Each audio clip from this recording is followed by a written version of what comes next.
I want to welcome you to the Ask Jeff YouTube channel. Here's today's question. In John chapter 17, Jesus says he is not praying for the whole world, but only for those the Father has given him.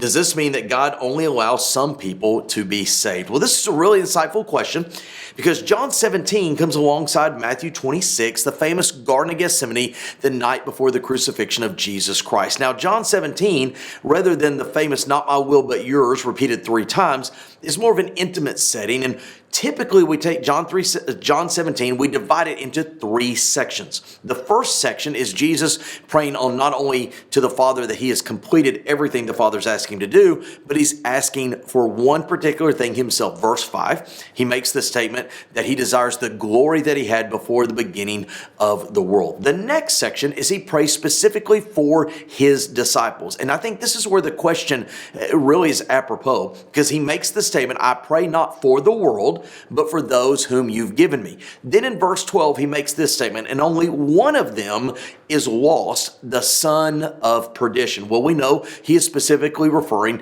to whom you and I know as, quote, Judas Iscariot. Now, why is this important?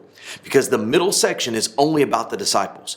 The last section is about the world at large. And so essentially, when you look at John 17, Jesus prays for himself, Jesus prays for the 11, and Jesus prays for the rest of us. So I can understand why you would read that one verse and think, oh, is Jesus only praying for those that would quote unquote be saved? No. Once you get to the latter part, he prays for the world at large, and particularly for those that would believe in and follow him at a later date. In other words, you and I. Great question. If you have one, send it to AskJeff.net. Maybe your question will be tomorrow's.